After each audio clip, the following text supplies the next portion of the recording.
بنتا ہے،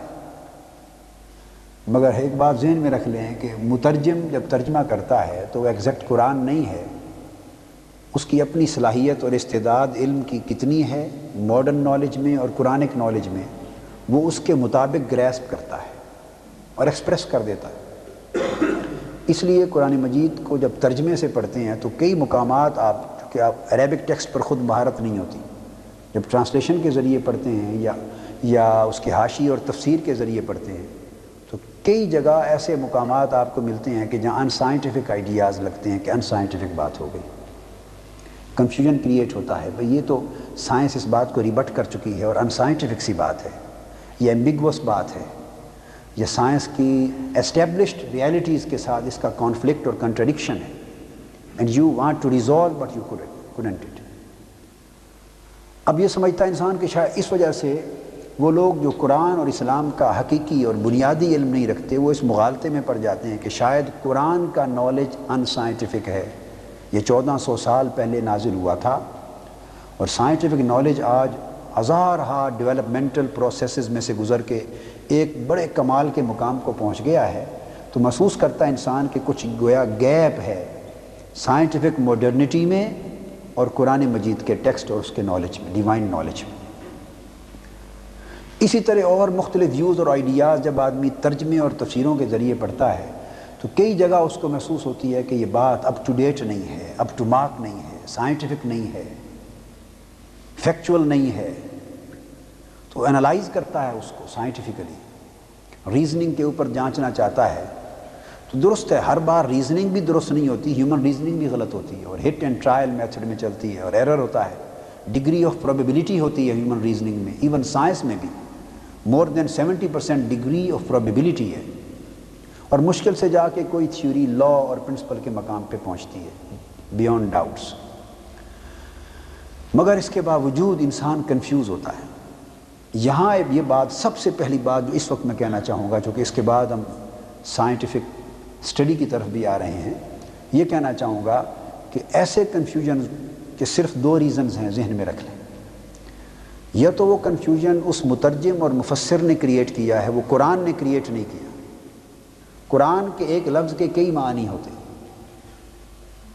there are certain implications of one word۔ اب قرآن مجید نے تو ٹیکسٹ میں اللہ کے کلام نے اس لفظ کو بیان کر دیا اور یہی اس کی حکمت اور عظمت ہے، اس کے معنی، معارف، سگنیفیکنسز، ڈینوشنز، اس کی امپلیکیشنز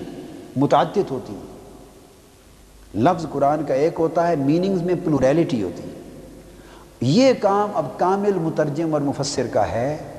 کہ وہ کنٹیکسٹ کو اور کنٹمپریری نالج کو دونوں کو سامنے رکھ کر ان ویریس امپلیکیشنز میں سے اور ڈینوشنز میں سے اس کو چوز کرتا ہے تاکہ قرآن کا جو اصل منشا ہے اس لفظ کا وہ ترجمے کی شکل میں ریڈر کے سامنے آ سکے۔ یہاں بہت سارا مغالطہ پیدا ہوتا ہے، تو ان غلطیوں کی وجہ سے نئے نوجوان نسل اور نئے ریڈر کی بعض اوقات جو قرآن مجید کے ساتھ ایک کمٹمنٹ ہے اور کنوکشن ہے وہ کمزور پڑتی چلی جاتی ہے، کیونکہ اسے تو نہیں پتا کہ یہ بات قرآن نے کہی یا مترجم نے کہی۔ یہ چیزیں آگے بعض جگہوں پر آئیں گی، تو اس لیے میں نے عرض کیا کہ یہ 14 نمبر کی آیت ہے، میں نے اس کا ترجمہ پڑھا، مجھے نہیں معلوم اس کے ٹرانسلیٹر کون ہیں، جو بھی ہیں گریٹ بریٹن سے ہے کسی کا ٹرانسلیشن، بہر صورت میں نے ترجمہ پڑھا اور میری اس پر ریزرویشنز ہیں کہ یہ وہ کلیئر ترجمہ نہیں ہے، آگے ہم اس کو میں کوٹ کروں گا، آپ کو کر دوں گا۔ ویسے پہلے اس آیت کو انٹرپریٹ کرنا میرے آج کے سبجیکٹ میں نہیں تھا، لیکن چونکہ آیت پڑھی گئی تو میں اس کو انشاءاللہ مینشن کروں گا۔ ایمبیگوٹی آ گئی ہے اس میں، بہت سارے الفاظ اس بات کو ذہن میں رکھ لیں ایسے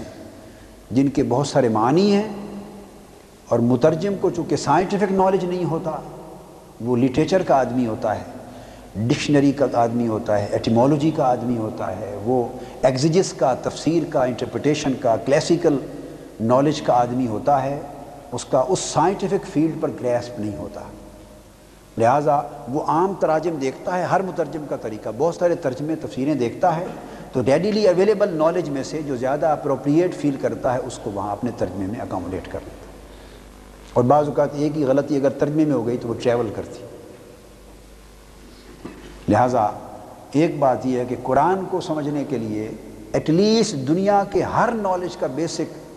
انڈرسٹینڈنگ ہونی چاہیے، تو تب جا کے قرآن کی جو ایکچوئل ڈیوائن وزڈم ہے اس کی تھوڑی سی ریفلیکشن معلوم ہوگی۔ یہ اللہ کا کلام ہے اور بڑا اونچا ہے،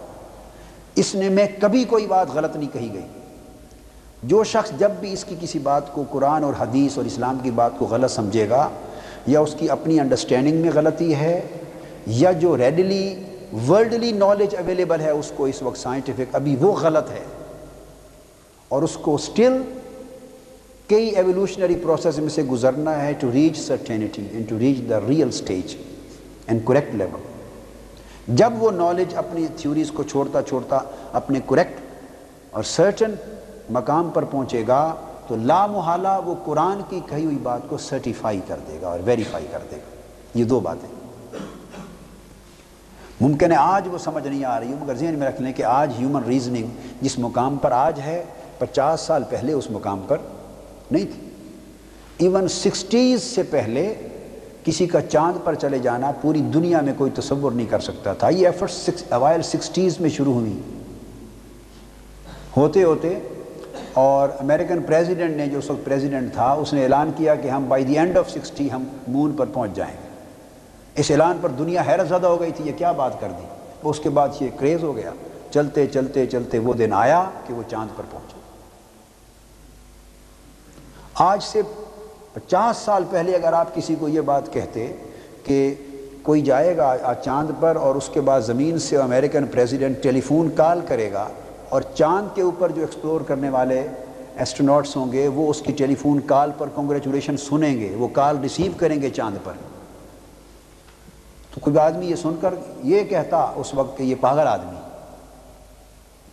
وہ بھی ہیومن ریزننگ کا ایک دور تھا، ایک سائنٹیفک پیریڈ تھا، یہ بھی سائنٹیفک پیریڈ تھا، مگر ایک دور کا جو سائنٹیفک وزڈم کا لیول ہے وہ سمجھتا ہے کہ یہ پاگل آدمی ہے، یہ ممکن ہی نہیں۔ ایک دور وہ ہے کہ وہ سمجھتا ہے کہ یہ ممکن نہیں بلکہ ہو گیا ہے۔ اس طرح بہت سی چیزیں جو آج ہمیں سمجھ میں نہیں آ رہی، ہماری ریزننگ میں بھی نہیں آ رہی، وہ صدیوں بعد، ہزاروں سال بعد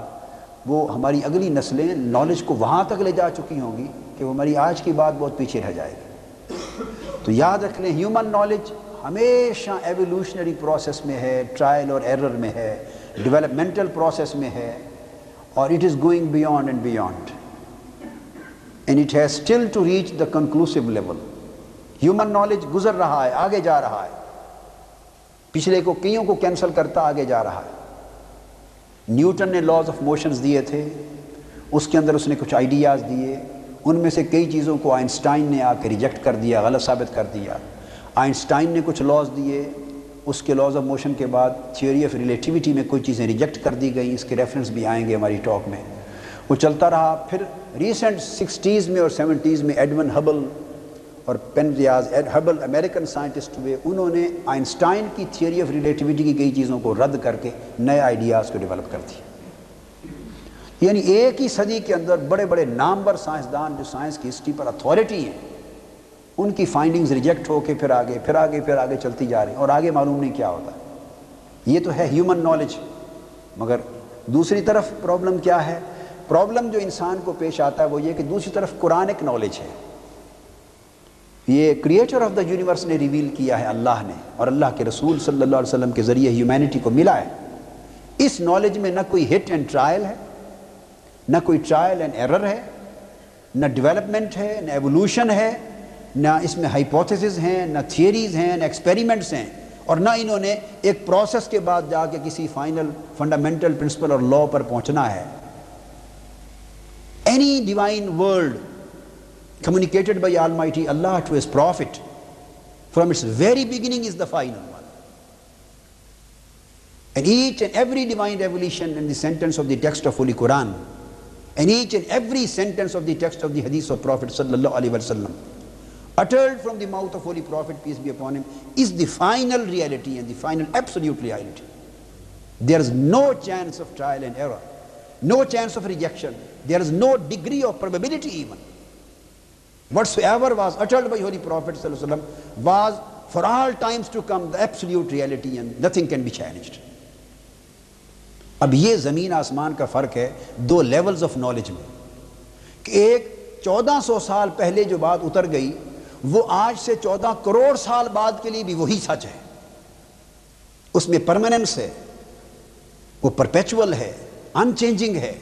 وہ فائنلٹی کی شان رکھتی ہے۔ اور جو انسانی ذہن، میں آپ کو کئی سوالوں کا جواب اس ایک تمہید میں دے رہا ہوں، کئی سوالوں کا،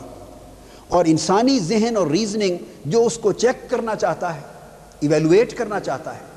اسیس کرنا چاہتا ہے، اور اپنی انالیٹیکل بیسس کے اوپر اس کی ایکسیپٹیبلٹی اور ان ایکسیپٹیبلٹی کا فیصلہ کرنا چاہتا ہے،